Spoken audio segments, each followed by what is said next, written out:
Hello friends, my name is Mohit Ratan, and as you all know that I have scored 14th rank in Himachal Pradesh Administrative Services recently, and I basically belong to the city of Innocence, Nadaun district Hamirpur of Himachal Pradesh. I have completed my initial schooling from Shivalik Public School, Chidgaon. It is in district Simla, and my senior secondary education has been done from government senior secondary school in Chidgaon itself. And after that, I have completed my bachelor's in civil engineering from NIT Hamirpur. And uske baad, I have worked in an Indian multinational named L&T Construction for almost a period of 1.5 year. Yes. Then immediately I started and I entered into the phase of the preparation for administrative jobs, government administrative jobs, civil services. And today Vinay sir has asked me, Vinay sir ने मुझसे कहा है कि मैं अपना experience आप सभी fellow aspirants के साथ शेयर करूं, और इसके अलावा जो जो मेरी स्ट्रेटजी रही है, मेरे सोर्सेज रहे हैं, वो भी आपके साथ थोड़ा मैं शेयर करूं. तो जैसा कि मैं हर एक इंटरेक्शन से पहले सबको बताता ही हूँ कि हर एक टॉपर की, हर एक कैंडिडेट की, हर एक एस्पिरेंट की एक अपनी स्ट्रेटजी हुआ करती है, अपने सोर्सेज हुआ करते हैं. तो ऐसा नहीं है कि वो सही हैं या फिर वो गलत हैं. वो आप अपने हिसाब से देखिए कि वो उसमें आपको कौन सी चीज़ें आपकी आपकी आपकी प्रिपरेशन वाली लाइफ में ठीक बैठ रही हैं. तो मैं भी यही करूंगा. मैं अपनी कुछ स्ट्रेटेजी आपको बताऊंगा, कुछ सोर्सेज आपको बताऊंगा, और अगर आपको ऐसा लगता है कि वो आपके लिए हेल्पफुल हैं तो प्लीज़ आप उसे अपनी लाइफ में अडॉप्ट कीजिए, and I will be happy that मेरी स्ट्रेटेजी किसी के काम आई. तो स्ट्रेटेजी बनाने से पहले जैसे कि मैंने बताया कि आपकी अपनी स्ट्रेटेजी जो हो सकती है, जब आप सक्सेसफुल बने तो शायद वो एक बेंचमार्क बन जाए बाकी एस्पिरेंट्स के लिए, बाकी कैंडिडेट्स के लिए. तो हमेशा ऐसा सोच के ही प्रिपेयर करें. और माय सोर्सेज में बताने से पहले मैं एक और चीज़ बताऊंगा. जब आप प्रिपरेशन वाले फेज में एंटर हो रहे हैं तो आप एक वर्क लाइफ बैलेंस जो होता है, मैं बार बार इस चीज़ पे जोर डालता हूँ कि वर्क लाइफ बैलेंस को आप अच्छे से मेंटेन करें. पढ़ाई तो एक बहुत इंपॉर्टेंट फेज है, वो तो आप छोड़ नहीं सकते हैं, बट उसके अलावा जो आपकी अदर एक्टिविटीज़ है, जैसे आपकी कुछ हॉबीज़ होंगी, आप हेल्थ के लिए कुछ करते होंगे, एक्सरसाइज करते होंगे, योगा करते होंगे, या थोड़ा टाइम देते होंगे, अपनी हल्की सी सोशल लाइफ भी आप एक्टिव करते होंगे. तो जब आप प्रिपरेशन फेज में एंटर हों तो आप एक चीज़ याद रखें कि आप अपनी होलिस्टिक और कॉम्प्रिहेंसिव पर्सनैलिटी डेवलपमेंट पे भी काम करें. आप अगर ये वर्क लाइफ बैलेंस बना के रखेंगे तो आपकी पढ़ाई तो अच्छी हो ही रही है, आपकी प्रिपरेशन भी अच्छी हो ही रही है, और एट दी बैक एंड आपकी जो पर्सनैलिटी जो एक ज़रूरी होती है एक ऑफिसर के लिए, एक ब्यूरोक्रेट के लिए, वो भी आपकी एक बैक एंड पे चलती रहेगी. और वो फाइनल स्टेज जो हर एग्ज़ाम सिविल सर्विसेज की एग्ज़ाम्स की होती है, वो आपको हेल्प करने वाला है उसमें. तो that is my humble advice to each and every candidate. एक वर्क लाइफ बैलेंस बनाएं. सारा दिन पढ़ाई करके या सिर्फ सारा दिन स्पोर्ट्स में रह के आपकी प्रिपरेशन नहीं होगी अच्छी. बैलेंस बनाएं, अच्छे से स्ट्रेटेजाइज करें अपनी चीज़ें, और वो डेफिनेटली आपको हेल्प करेंगी. अगर आपकी हेल्थ अच्छी होगी, आपकी हेल्थ अच्छी होगी, आपको कोई मेंटल प्रेशर नहीं होगा, तो आपकी एफिशिएंसी भी बढ़ेगी और कंसंट्रेशन भी आपका बढ़ेगा आपकी पढ़ाई में. तो जैसा विनय सर ने मुझसे कहा है, मैं स्टार्ट करता हूँ अपने कुछ सोर्सेज जहाँ से मैंने पढ़ाई की थी, कैसे एक्सपीरियंसेस रहे मेरे. मैं जनवरी 2019 was the period when I entered into the preparation phase, और मैंने फैसला लिया कि मैं कोचिंग की हेल्प लूँगा for my general studies and sociology optional. तो वो 10 to 11 मंथ्स का जो फेज था, that was followed by rigorous self study period. One thing more, कोई इंस्टीट्यूट आपको कोई ब्यूरोक्रेट नहीं बनाएगा, कोई ऑफिसर नहीं बनाएगा. वो आपकी अपनी मेहनत, आपका हार्डवर्क, आपकी परसेवरेंस होगी जो आपको सक्सेसफुल बनाएगी एक दिन. कोई भी कोचिंग इंस्टीट्यूट या फिर कोई भी व्यक्ति आपको ये सिखा सकता है कि गाड़ी ड्राइव कैसे करते हैं, पर रास्ते तो आपको खुद तय करने हैं। तो ये आप हमेशा ध्यान में रखें, गाइडेंस लेना बहुत इंपॉर्टेंट है इन सब एग्जाम्स के लिए, लेकिन मेहनत आपको अपने आप ही करनी है, उसका कोई सब्स्टिट्यूट नहीं होने वाला है। तो सोर्सेज मैं आपको बताऊं, I would like to start from history. जो भी हिस्ट्री है, एंशिएंट, मिडीवल, मॉडर्न वर्ल्ड, वो मैंने राज मल्होत्रा सर के लेक्चर्स और नोट से पढ़ी है। वो बहुत कॉम्प्रिहेंसिव उन्होंने मुझे पढ़ाया था। सिर्फ कुछ टेबल्स के लिए मैंने स्पेक्ट्रम पब्लिकेशंस की मॉडर्न इंडिया को रेफर किया था। अदरवाइज मुझे ना प्री के लिए ना मीन्स के लिए किसी भी चीज़ के लिए मुझे कभी कोई और सोर्स नहीं लेना पड़ा। तो वो राज मल्होत्रा सर के नोट्स मेरे लिए सफिशिएंट हुए हैं। पॉलिटी के लिए मैंने एनसीईआरटीज पढ़ी हैं, और सारी एनसीईआरटीज पढ़ी हैं 6 to 12 की। और उसके बाद जो मैंने Indian polity by M Lakshmikanth है, उसको काफ़ी बार रिवाइज किया है। एक स्टैंडर्ड सा सोर्स है। जैसा कुछ लोग कहते हैं that's a Bible for the polity. तो लक्ष्मीकांत सर की मैंने बुक पढ़ी है काफ़ी बार, उसको रिवाइज किया है, और उसने काफ़ी हेल्प किया है मुझे प्री में भी और मीन्स में भी। और ज्योग्राफी के लिए मैंने 6 to 12 की एनसीईआरटीज के अलावा कोई भी सोर्स कभी यूज नहीं किया। कभी मैंने कोशिश भी नहीं की कि मैं वेंचर आउट करूं कोई बाहर कोई और सोर्स से। तो एनसीईआरटीज बहुत अच्छी बुक्स हैं ज्योग्राफी के लिए, वो कहीं आपको और देखना नहीं पड़ेगा। और नेक्स्ट इज इकोनॉमिक्स। इकोनॉमिक्स का जो स्टैटिक पोर्शन था वो मैंने राघव सर के नोट्स और जो लेक्चर्स थे मेरे कोचिंग इंस्टीट्यूट से ही मैंने वो पढ़े थे। काफ़ी अच्छे उन्होंने नोट्स बनवाए थे, और स्टैटिक पोर्शन के लिए मुझे कभी कोई और सोर्स रेफर नहीं करना पड़ा। हाउएवर जो इकोनॉमिक्स वाला पोर्शन होता है वो बहुत ज़्यादा एक वास्ट सब्जेक्ट है पढ़ने के लिए, क्योंकि इसमें जो करंट अफेयर्स हैं वो काफ़ी एग्जॉस्टिव होते हैं। तो आपको अपनी जो स्टैटिक नॉलेज है उसको करंट अफेयर्स के साथ हमेशा अप टू डेट रखना पड़ेगा, क्योंकि क्वेश्चंस भी ऐसे ही आते हैं। आपका स्टैटिक पोर्शन वही ज़्यादातर पूछा जाता है जो करंट अफेयर्स में चला होता है, तो वो आप थोड़ा सा बैलेंस बना के रखें।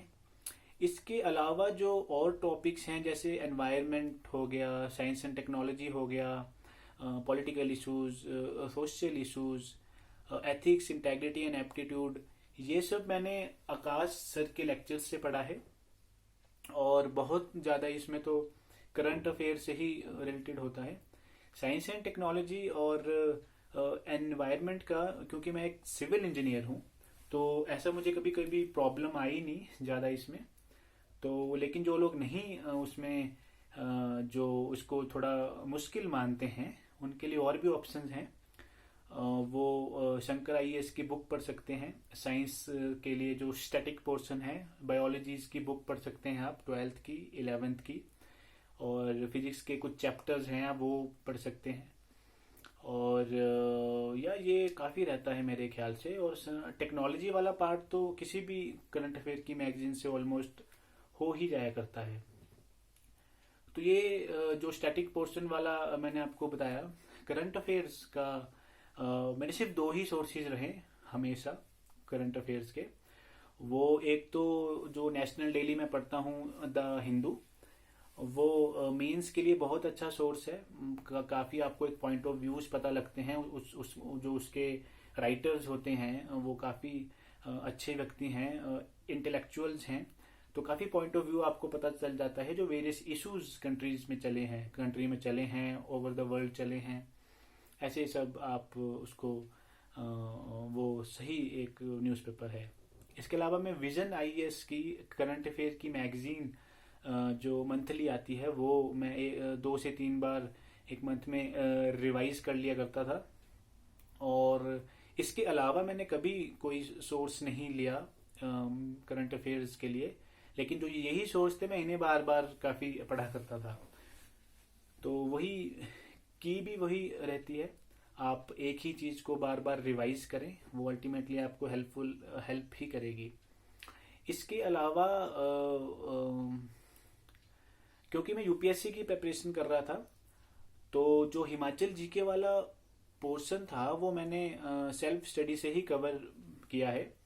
सिर्फ एक 20 डेज का बैच था मेरे इंस्टीट्यूट में जो एचपीजी के से स्पेसिफिक था, specifically for preliminary examination of HES. उसने थोड़ा बहुत मुझे हेल्प किया, थोड़ा गाइडेंस मिली मुझे कैसे क्या पढ़ना चाहिए। वो वो ओशिन मैम ने मुझे पढ़ाया था। एंड जो जोगटा सर की कंपाइलेशंस हैं, एक प्री के लिए अलग है और मेंस के लिए अलग है। उसके अलावा मैंने कभी कोई सोर्स नहीं लिया हिमाचल प्रदेश की जो जनरल नॉलेज है स्टैटिक पोर्शन के लिए। और जो आपका इकोनॉमिक सर्वे है, इकोनॉमिक सर्वे एंड आपका जो आपका बजट होता है वो आप अच्छे से याद करें। डायरेक्टली क्वेश्चन फिगर्स से रिलेटेड आ जाते हैं उसमें, तो वो आपको डॉक्यूमेंट्स अच्छे से पढ़ने हैं। ये दो डॉक्यूमेंट्स बहुत इंपॉर्टेंट हैं, प्री के लिए भी और मेंस के लिए भी। और इवन आप अगर पर्सनैलिटी टेस्ट में भी देखेंगे तो बजट जो साल का होता है और इकोनॉमिक सर्वे होता है, तो बहुत चांसेस ऐसे रहते हैं कि आप कैसे आपने उसको क्रिटिकली कैसे एनालाइज किया है। जैसे मैं अपनी बात बताऊं तो मुझसे पर्सनैलिटी टेस्ट में जो एजुकेशन सेक्टर से रिलेटेड प्रोविजंस थे हिमाचल प्रदेश बजट में, उसका एक क्रिटिकल एनालिसिस पूछा गया था। तो ये काफ़ी हेल्पफुल रहेंगे आपको आगे भी। इसके अलावा we have covered current affairs Himachal जी के। ये प्री और मींस दोनों की आप इंटीग्रेटेड अप्रोच रखें अपनी कोचिंग या फिर शुरुआत के फेज में। और एक वन मोर थिंग दैट जो आपका ये रहता है, जो आपकी आंसर राइटिंग स्किल्स हैं, आप थोड़ा उस पर अच्छे से काम करें। क्योंकि आप देखेंगे कि आप ऑलमोस्ट सारे ही जो मेंस लिखते हैं उनमें नॉलेज तो होती ही है, आप किस अच्छे ढंग से अपना आंसर को प्रेजेंट कर रहे हैं। आप बुलेट्स यूज करें, आप उसमें बॉक्सेस बनाएं, फ्लो चार्ट्स बनाएं, अच्छे से उसको अट्रैक्टिव बनाएं। कंटेंट मोस्ट इंपॉर्टेंट पार्ट है, पर ऐसी जो जो सब्सिडरी आइटम्स हैं आप इंक्लूड करें और देखने में अच्छा लगे आपका आंसर। मैं भी 1.5 से 2 घंटा हर रोज अपनी आंसर राइटिंग स्किल्स इंप्रूव करने में दिया करता था। और इसीलिए जो जो भी मीन्स आए अभी तक मेरे सामने, वो अलाइड सर्विसेज का मीन्स था और एचएएस का मीन्स था, दोनों में मेरे अच्छे रैंक आ गए। तो वो कहीं ना कहीं वो इसीलिए था क्योंकि मैंने आंसर राइटिंग में काफ़ी हार्डवर्क किया था। तो वो भी इसका एक वो रीज़न रहा था। इसके अलावा मैंने जो खुद एनालाइज किया था, मार्क्स देखे थे अपने जो प्रीवियस ईयर्स के एस्पिरेंट्स थे, कैंडिडेट्स थे। मैंने ये देखा था कि हिंदी में काफ़ी कैंडिडेट्स ऐसे थे जिनका एग्रीगेट स्कोर बहुत अच्छा था, पर कहीं वो हिंदी और इंग्लिश में भी रहे थे, लेकिन हिंदी में काफ़ी ऐसे लोग थे जो मिनिमम मार्क्स से क्वालिफाई नहीं कर पा रहे थे। तो मैंने अपना अच्छा खासा time, you can say more than a month, Hindi और इंग्लिश को दिया था। क्योंकि मैं भी एक रिस्क नहीं लेना चाहता था कि मेरा एग्रीगेट ठीक हो जाए लेकिन मैं हिंदी या इंग्लिश में क्वालिफाई ना कर पाऊँ। तो आप एक स्टैंडर्ड ग्रामर ले सकते हैं, यूट्यूब से आप देख सकते हैं कि जो जैसे हिंदी में, इंग्लिश के लिए तो आप बस एक कोई बुक ले लें, स्टैंडर्ड बुक आप ले सकते हैं। हिंदी के लिए मैंने कुछ ऑनलाइन वीडियोस देखे थे व्याख्या कैसे लिखते हैं और अलग अलग चीज़ों की, और एक बेसिक मानक की व्याकरण ली थी मैंने। तो वही 2 सोर्सेज थे। और जो अनुवाद आता है आपका Hindi to English and English to Hindi, मैंने इसमें एक स्ट्रेटजी अडॉप्ट की थी। एक आपकी एनसीईआरटी है, आई थिंक 11th की है या 12th की है, the making of the constitution. उसका आप एक हिंदी वर्जन लीजिए और उसका आप एक जो इंग्लिश में वो है एनसीईआरटी, उसको लीजिए। आप उन दोनों की हेल्प से अपनी जो अनुवाद है, ट्रांसलेशन है, उसको इम्प्रूव कर सकते हैं। और आप अगर वो बुक एक बार भी कर लेंगे तो इतनी वोकेबुलरी आपकी स्ट्रांग हो जाएगी कि जब आपको फाइनल्स में जो आपके मेंस में हिंदी और इंग्लिश ट्रांसलेशन आएगी उसमें बहुत हेल्प आपको वो मिलेगा। ज़्यादातर हम ट्रांसलेशंस तो कर ही लेते हैं, हमारी Hindi to English as well as English to Hindi वाली जो वोकेबुलरी है वो इतनी स्ट्रांग नहीं होती है। हमें वर्ड्स, जनरल वर्ड्स के मीनिंग भी पता नहीं होते हैं हिंदी में, और वाइस वर्सा। तो इसका आप ध्यान रखें। जैसे ये मैंने किया था, 2 एनसीईआरटी ली थी, एक हिंदी और इंग्लिश में, तो उससे मैं काफ़ी प्रैक्टिस किया करता था, चेक भी हो जाता था कि क्या मैंने ठीक लिखा है या नहीं लिखा है। तो यही सब चीज़ें हैं। अगर कोई चीज़ रह गई हो तो आप कमेंट सेक्शन में पूछ सकते हैं, तो और विनय सर उनका आंसर दे देंगे। मैं उनको वो बता दूंगा जो भी मेरी स्ट्रेटजी जो मुझसे मिस हो गई है वो। फाइनली जो ये जर्नी थी, मैं ये बताना चाहूँगा, इसमें काफ़ी लोगों के कंट्रीब्यूशन रहे हैं। जिसमें सबसे पहले आते हैं मेरे मॉम एंड डैड। मेरे mom and dad real source of inspiration है मेरे लिए, जो मोटिवेशन भी हमेशा उन्होंने ही दिया है। जो स्पार्क मेरे अंदर सिविल सर्वेंट बनने का आया था वो मेरे फादर ने ही मुझे दिया था। मेरी मॉम ने हमेशा मेरा ख्याल रखा है, एक कंड्यूसिव सा एनवायरनमेंट मुझे प्रोवाइड किया है मेरी सेल्फ स्टडी के लिए। इसके अलावा मेरा भाई, my brother, he has been booster for me, हमेशा मुझे बूस्ट करता है। मेरे फ्रेंड्स, मेरे टीचर्स मेरे Raj Malhotra sir, then Vishal sir, Oshin ma'am, Raghav sir, Bharat sir, Chetan sir, Akash sir and Vinay sir of course. इन सब ने प्रेपरेशन में जो भी कंट्रीब्यूशन दिया है, मैं होल हार्टेड ग्रेटिट्यूड अपना एक्सप्रेस करता हूँ उनके लिए। और जो इंटरव्यू वाला फेज था, मैंने कहीं कोई मॉक्स नहीं दिए किसी कोचिंग इंस्टीट्यूट में जाके, बस अपने कुछ सीनियर्स थे मेरे, और मैं कैटेगोरिकली उनका नाम भी मेंशन करूंगा। मिस्टर अनमोल, जो कि अभी प्रेजेंटली बीडीओ हैं कुपवी में, देन मिस्टर निशांत सिंह चंदेल, जो अभी असिस्टेंट प्रोफेसर हैं कॉलेज ऑफ हाइड्रोलॉजी में नगरोटा बगवा में, एंड सौरभ शर्मा सर, जो कि खुद अभी एक एस्पिरेंट हैं, प्रिपेयर कर रहे हैं। इन 3 सीनियर्स ने इंटरव्यू वाले फेज में भी और जनरल स्टडीज वाले फेज में भी मुझे बहुत अच्छा गाइड किया है। तो इस प्लेटफॉर्म के जरिए सर मैं आप सबको थैंक्स बोलना चाहता हूँ। मेरे हार्डवर्क के साथ साथ आपकी गाइडेंस भी एक बहुत इम्पोर्टेंट फैक्टर रही है इस प्रिपरेशन के टाइम में। और thank you to each and everybody.